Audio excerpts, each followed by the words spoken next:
साथियों, आप सभी का इस प्लेटफॉर्म पर स्वागत है। यहाँ पर हम लोग विजन आईएएस जो कोचिंग संस्था है, इनके द्वारा करंट अफेयर के लिए न्यूज़ टुडे मतलब डेली करंट अफेयर के रूप में हिंदी और इंग्लिश दोनों में करंट अफेयर उपलब्ध कराया जाता है। और ये उनके आप वेबसाइट पर जाएंगे तो वहाँ पर ये पीडीएफ फॉर्म में आपको फ्री में उपलब्ध होता है। तो इनके द्वारा जो ये करंट अफेयर निकाला जाता है डेली का, इसको यदि आप पढ़ते हैं डेली तो आपको कहीं अन्य मैगजीन को पढ़ने की मुझे लगता है बहुत ज़्यादा आवश्यकता नहीं पड़ेगी, क्योंकि इसमें जो करंट अफेयर है वो काफ़ी अच्छे दिए गए होते हैं। तो कोशिश करना चाहिए कि डेली का डेली करंट अफेयर्स को पढ़ लेना चाहिए। और मैं अब ये कोशिश करूँगा कि पर डे इस करंट अफेयर्स को आप तक पहुँचा सकूँ। मैंने पहले भी कोशिश की थी, परंतु कुछ वजहों से वो सुचारू रूप से नहीं चल पाया था। अब आगे से मैं कोशिश करूँगा कि इसको रेगुलर मैं कंटिन्यू कर सकूँ। तो चलिए प्रारंभ करते हैं। ये 14 अगस्त 2021 का करंट अफेयर है। इनकी वेबसाइट पे लेटेस्ट जो है वो 14 अगस्त तक ही अपडेट हिंदी में किया गया है। तो यहाँ पर हम लोग प्रारंभ करते हैं। इसमें पहला है, हाथियों और बाघों दोनों की गणना हेतु अखिल भारतीय गणना प्रक्रिया 2022 में प्रथम बार संयुक्त रूप से आयोजित की जाएगी। तो ये महत्वपूर्ण है, पहली बार इनको संयुक्त रूप से आयोजित किया जाएगा 2022 में। तो देखिए, विश्व हाथी दिवस जो कि 12 अगस्त को होता है के अवसर पर पर्यावरण, वन और जलवायु परिवर्तन मंत्री ने वर्ष 2022 में हाथियों और बाघों की आबादी के आकलन के लिए संयुक्त अभ्यास के रूप में अखिल भारतीय गणना की घोषणा की है। आबादी के अनुमान की जो वर्तमान तकनीक है उसके बारे में बात करें तो बाघों की गणना कैसे होती है, तो इनकी गणना के लिए monitoring system for tigers intensive protection and ecological steps, जिसे शॉर्ट में एम स्टाइप्स कहते हैं, इस पद्धति का प्रयोग किया जाता है। इसमें बाघों की संख्या के आकलन हेतु जीपीएस, सुदूर संवेदन, जीपीआरएस आदि जैसी तकनीकों का उपयोग किया जाता है। हाथियों की गणना कैसे की जाती है, तो यह राज्यों द्वारा व्यापक पैमाने पर हाथियों की संख्या की प्रत्यक्ष गणना के आधार पर की जाती है। इसके लिए अन्य जो तकनीकें हैं, कैमरा साइटिंग एंड ट्रैपिंग है, पदचिन्ह अर्थात फुटमार्क, इनसे भी इनकी गणना की जाती है। अब हम लोग पहले एशियाई हाथी के बारे में बात करें तो एशियाई हाथियों की 3 उप प्रजातियां होती हैं, भारतीय हाथी, सुमात्राई हाथी और श्रीलंकाई हाथी। और जो ये एशियाई हाथी है ये एंडेंजर्ड, आयुष्मान की एंडेंजर्ड कैटेगरी के अंतर्गत आती है। और हाथी वन्य जीव संरक्षण अधिनियम 1972 की अनुसूची 1 में सूचीबद्ध है। और हाथी परियोजना के बारे में बात करें तो यह एक केंद्र सरकार द्वारा प्रायोजित योजना है और यह योजना हाथियों के पर्यावासों और गलियारों की सुरक्षा हेतु वर्ष 1992 में 1992 में आरंभ की गई थी। और यहाँ महत्वपूर्ण है, ध्यान रखिएगा कि हाथियों की गणना प्रत्येक 5 वर्ष में एक बार की जाती है, जबकि बाघों की गणना प्रत्येक 4 वर्ष में की जाती है। भारत में लगभग 32 हाथी रिजर्व हैं और हाथियों की सर्वाधिक संख्या भी कर्नाटक में है और इसके उपरांत दूसरे नंबर पर असम का स्थान आता है। अब यदि बाघों के बारे में बात करें तो यह भी आयुष्मान की जो रेड लिस्ट है उसमें एंडेंजर्ड कैटेगरी के तहत आता है और वन्य जीव संरक्षण अधिनियम 1972 की अनुसूची 1 में सूचीबद्ध है। बाघ परियोजना तो प्रोजेक्ट टाइगर जो है ये वर्ष 1973 में पर्यावरण, वन एवं जलवायु परिवर्तन मंत्रालय के अंतर्गत आरंभ की गई थी। यह केंद्र प्रायोजित योजना जैसे कि हाथी जो एलिफेंट प्रोजेक्ट है वो भी। इस योजना के अंतर्गत बाघ अधिवासित राज्यों के नामित रिजर्वर्स में जो अभ्यारण्य है उसमें बाघों के संरक्षण के लिए केंद्रीय सहायता प्रदान की जाती थी। राष्ट्रीय बाघ संरक्षण प्राधिकरण NTCA द्वारा प्रत्येक 4 वर्षों में बाघों की गणना की जाती है। वर्ष 2018 के एक अनुमान के अनुसार मध्य प्रदेश में बाघों की संख्या सर्वाधिक है, इसके उपरांत कर्नाटक दूसरे नंबर पर आता है। अगला है प्लास्टिक अपशिष्ट प्रबंधन संशोधन नियम 2021 के संबंध में plastic waste management amendment rules 2021। पर्यावरण, वन एवं जलवायु परिवर्तन मंत्रालय ने स्थलीय एवं जलीय परितंत्र में बिखरे हुए प्लास्टिक अपशिष्ट के प्रतिकूल प्रभावों को ध्यान में रखते हुए प्लास्टिक अपशिष्ट प्रबंधन संशोधन नियम 2021 अधिसूचित किए हैं। इन नियमों द्वारा वर्ष 2022 तक अल्प उपयोग में आने वाली और अपशिष्ट का उत्पादन करने की अधिक क्षमता से युक्त एकल उपयोग सिंगल यूज प्लास्टिक या एकल उपयोग प्लास्टिक वस्तुओं को प्रतिबंधित किया जाएगा। तो संपूर्ण प्लास्टिक को प्रतिबंधित नहीं किया गया है, एकल उपयोग वाली जो प्लास्टिक वस्तुएं हैं उनको, एकल उपयोग वाली प्लास्टिक वस्तुओं और डिस्पोजेबल प्लास्टिक को फेंकने या पुनर्चक्रण करने से पूर्व केवल एक बार उपयोग किया जाता है। अब इससे संबंधित जो मुख्य बिंदु है उसको देखें तो 1 जुलाई 2022 से पॉलीस्टीरीन और विस्तारित पॉलीस्टीरीन सहित निम्नलिखित एकल उपयोग वाले प्लास्टिक की वस्तुओं के निर्माण, आयात, भंडारण, वितरण, बिक्री एवं उपयोग को प्रतिबंधित किया जाएगा। इसमें प्लास्टिक स्टिक्स वाले ईयरबड जो कान खोदने वाला आता है, गुब्बारों के लिए प्लास्टिक स्टिक, प्लास्टिक के झंडे, कैंडी स्टिक्स, आइसक्रीम स्टिक्स, सजावट के लिए पॉलीस्टीरीन अर्थात थर्माकोल इत्यादि पे प्रतिबंध लगाया जाएगा। 30 सितंबर 2021 से प्लास्टिक कैरी बैग की मोटाई 50 माइक्रोन से बढ़ाकर 75 माइक्रोन कर दी जाएगी और 31 दिसंबर 2022 से इसे 120 माइक्रोन कर दिया जाएगा। तो दोनों डेट याद रखिएगा। 30 सितंबर 2021 से प्लास्टिक में कैरी बैग की मोटाई 50 माइक्रोन से 75 माइक्रोन होगी और अगले साल 31 दिसंबर 2022 से, ठीक है, ये कितना हो जाएगा, 122 माइक्रोन कर दी जाएगी, 120 माइक्रोन कर दी जाएगी। वर्तमान अधिसूचना के तहत शामिल नहीं किए गए प्लास्टिक पैकेजिंग अपशिष्ट को प्लास्टिक अपशिष्ट प्रबंधन नियम 2016 के अनुसार विस्तारित उत्पादक उत्तरदायित्व एक्सटेंडेड प्रोड्यूसर रिस्पॉन्सिबिलिटी EPR के माध्यम से पर्यावरण की दृष्टि से संधारणीय विधि द्वारा संग्रहित और प्रबंधित किया जाएगा। EPR अर्थात विस्तारित उत्पादक उत्तरदायित्व से संबंधित दिशा निर्देशों के प्रभावी कार्यान्वयन हेतु प्लास्टिक अपशिष्ट प्रबंधन संशोधन नियम 2021 के तहत इन निर्देशों को विधिक शक्ति प्रदान की गई है। और EPR के बारे में बात करें अर्थात विस्तारित उत्पादक उत्तरदायित्व के बारे में, तो यह एक नीतिगत दृष्टिकोण है। इसके तहत उत्पादकों को, जो प्रोड्यूसर हैं, उनको उपयोग उपरांत उत्पादों के उपचार या निपटान के लिए वित्तीय या भौतिक रूप में एक महत्वपूर्ण जिम्मेदारी दी जाती है। भारत में इसका प्रावधान प्रथम बार अपशिष्ट प्रबंधन नियम 2011 के तहत किया गया था। आगे चलते हैं। रबड़ का व्यापक डेटाबेस तैयार करने के लिए रबड़ पर राष्ट्रव्यापी गणना आरंभ की गई है।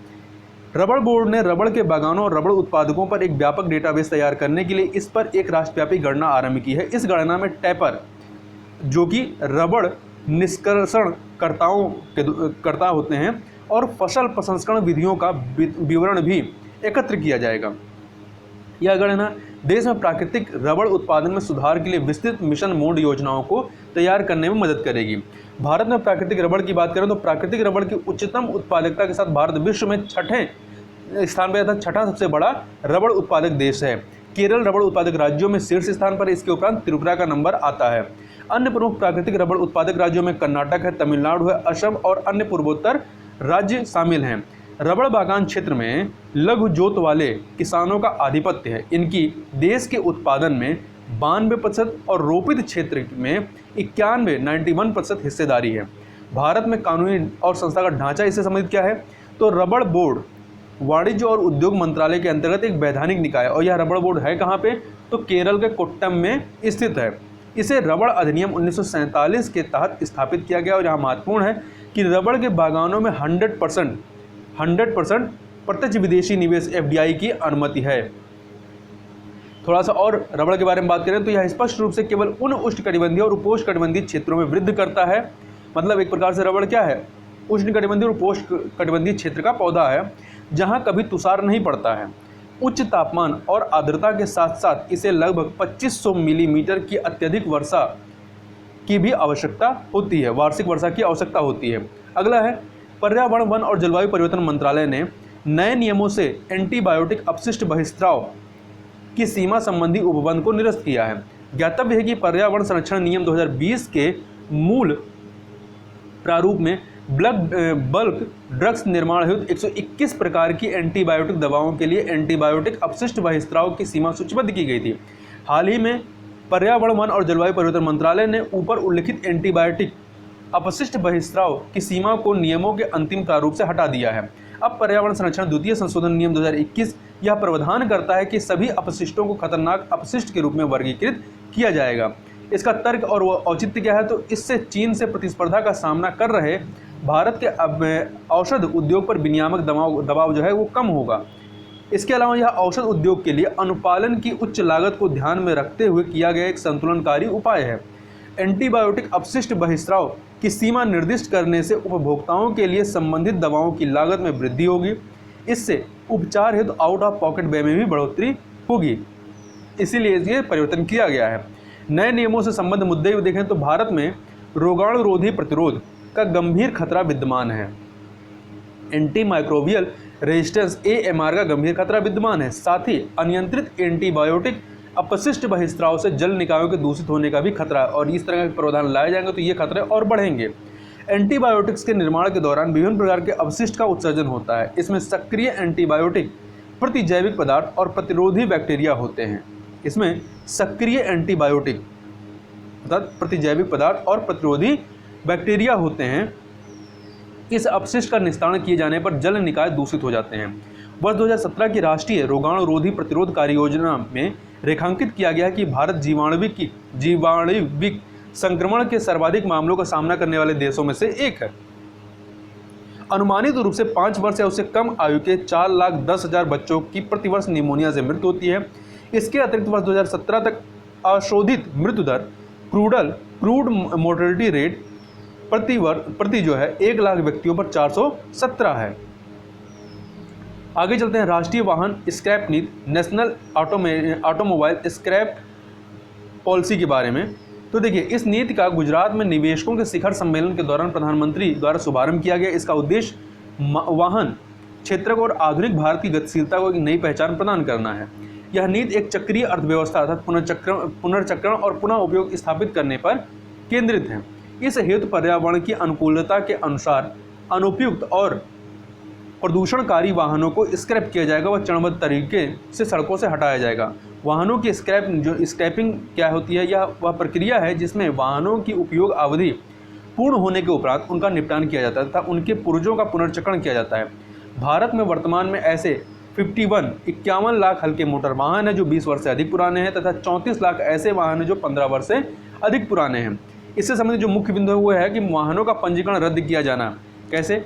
इस नीति के अनुसार यदि वाणिज्यिक कॉमर्शियल व्हीकल्स जो हैं वो 15 वर्ष की अवधि के उपरांत उपयुक्तता फिटनेस में विफल हो जाते हैं तो उनका पंजीकरण रद्द कर दिया जाएगा। वहीं निजी वाहनों को 20 वर्ष पश्चात अनुपयुक्त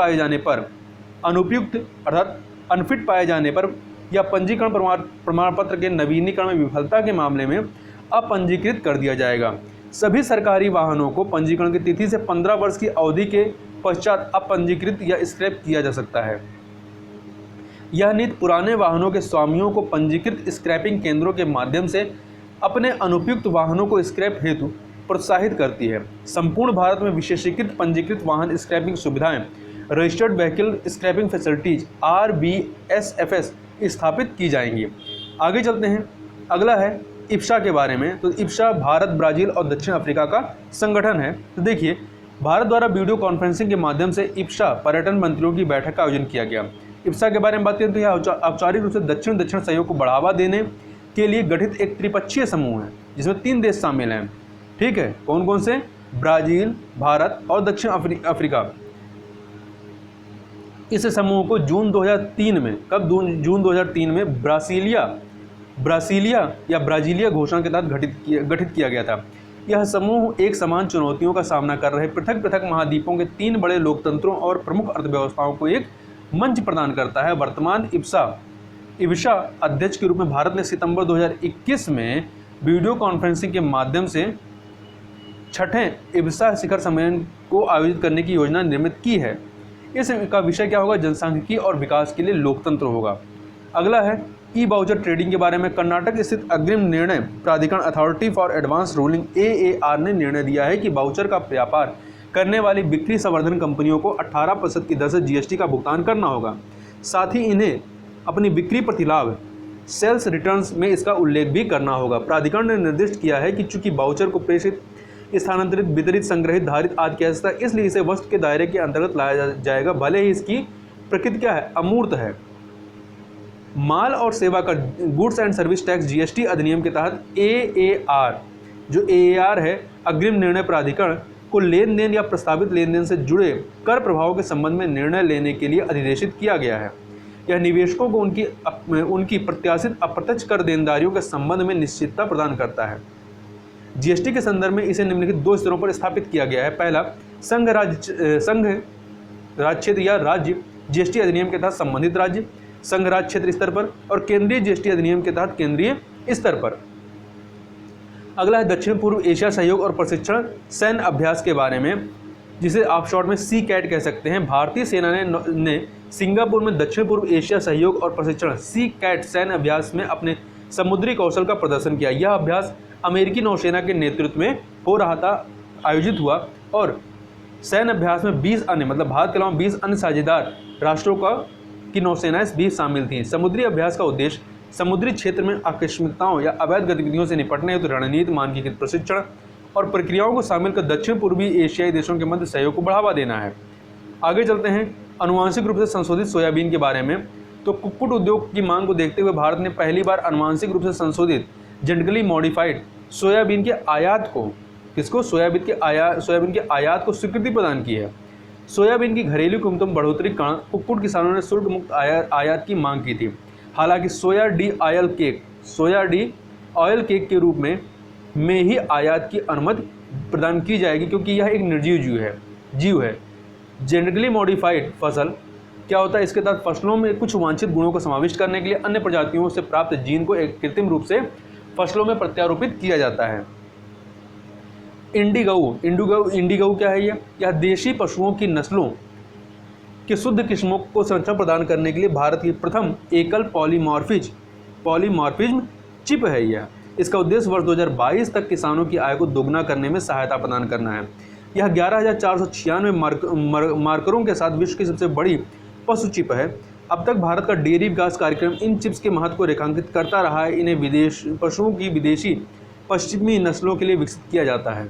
इस स्वदेशी चिप को राष्ट्रीय पशु जैव प्रौद्योगिकी संस्थान हैदराबाद द्वारा विकसित किया गया है। यह बायोटेक्नोलॉजी विभाग के तत्वाधान में एक स्वायत्त संगठन है। अगला सोन चिरैया। तो आवासन और शहरी कार्य मंत्रालय ने शहरी स्वयं सहायता समूह self and help groups SHG के उत्पादों के विपणन के लिए सोन चिरैया नामक एक ब्रांड और लोगो लॉन्च किया। तो याद रखिएगा, शहरी स्वयं सहायता समूह के लिए है, यह ग्रामीण के लिए नहीं।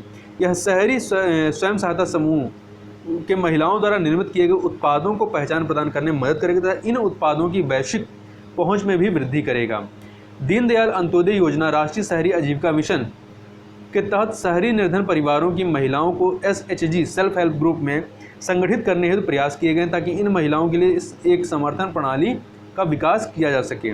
लगभग 60 लाख सदस्यों के साथ विभिन्न राज्यों संघ राज्य क्षेत्रों में 5.7 लाख से अधिक सेल्फ हेल्प ग्रुप का गठन किया गया है। आगे चलते हैं कारेज कानत प्रणाली।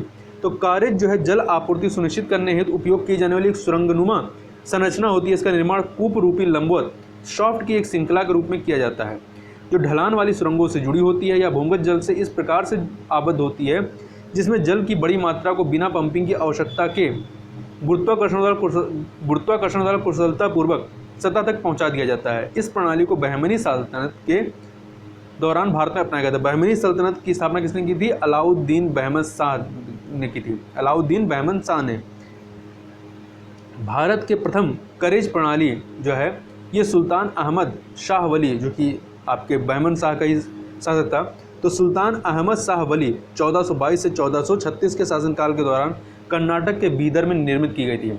अगला है सियाचिन ग्लेशियर जो कि लद्दाख के काराकोरम में स्थित है। सियाचिन सामाजिक न्याय और अधिकारिता मंत्री ने ऑपरेशन ब्लू फ्रीडम को स्वीकृति प्रदान की। इसके तहत देश भर के दिव्यांगजन विश्व के इस सबसे ऊंचे युद्ध क्षेत्र तक पहुंचने के लिए दिव्यांगजनों की सबसे बड़ी टीम के लिए एक नया विश्व रिकॉर्ड स्थापित करने हेतु सियाचिन ग्लेशियर तक का एक अभियान आरंभ करेंगे। सियाचिन ग्लेशियर मध्य एशिया को भारतीय उपमहाद्वीप के साथ सीमांकित करता था। इस क्षेत्र में पाकिस्तान को चीन से पृथक करता है। यहाँ से अर्थात सियाचिन ग्लेशियर से नुब्रा नदी जो कि श्योक की सहायक नदी है और सिंधु नदी तंत्र का हिस्सा है, उसका उद्गम है जो है यहीं से होता है। चंदेल मणिपुर 75वें स्वतंत्रता दिवस के आयोजन के उपलक्ष्य में बायोटेक्नोलॉजी विभाग के जैव संसाधन एवं स्थायी विकास संस्थान institute of bio resources and sustainable development ने सिंगापुर के एक आकांक्षी जिले मणिपुर के एक आकांक्षी जिले चंदेल में एक विज्ञान संग्रहालय की स्थापना की है। मोरेह शहर जो कि म्यांमार की सीमा के निकट स्थित राज्य का अंतर्राष्ट्रीय व्यापार केंद्र है, इस जिले के अर्थात आपके चंदेल जिले के दक्षिण पूर्व में स्थित है। ट्रांस एशियाई राजमार्ग के संचालन के दौरान यह जिला दक्षिण पूर्व एशियाई देशों के लिए प्रवेश द्वार के रूप में कार्य करेगा। निंगबो पोर्ट जो कि चीन का है, कोविड-19 के परीक्षण में एक कर्मचारी के संक्रमित पाए जाने के उपरांत चीन ने अपने निंगबो पोर्ट जो कि सबसे बड़े कार्गो पत्तनों में से एक है को आंशिक रूप से बंद कर दिया है। संघाई और सिंगापुर के पश्चात निंगबो जोशान विश्व का तीसरा सबसे बड़ा कार्गो पत्तन है। इस प्रकार इस पत्तन के बंद होने से वैश्विक आपूर्ति श्रृंखलाओं के समक्ष जोखिम उत्पन्न हो सकता है, साथ ही समुद्री व्यापार भी प्रतिकूल रूप से प्रभावित हो सकता है। अगला है बाबा साहेब पुरंदरे के बारे में। तो प्रधानमंत्री ने बाबा साहब पुरंदरे को जीवन के 100वें वर्ष में प्रवेश करने पर उन्हें हार्दिक शुभकामनाएं दी हैं। वह एक प्रसिद्ध लेखक और नाट्य कला से संबंधित प्रसिद्ध व्यक्ति रहे हैं। ये छत्रपति शिवाजी से पर अपने विद्वतापूर्ण कार्यों के लिए विख्यात हैं। उन्हें पद्म विभूषण वर्ष 2019 में और महाराज भूषण पुरस्कार वर्ष 2015 में सम्मानित किया जा चुका है। उन्होंने गोवा मुक्ति संग्राम और दादर नगर हवेली स्वतंत्रता संग्राम में भी योगदान किया है। तो इस प्रकार से 14 अगस्त के करंट अफेयर यहाँ पर समाप्त होते हैं। तो इस वीडियो में बस इतना ही, मिलते हैं नेक्स्ट वीडियो में, तब तक के लिए बहुत बहुत धन्यवाद।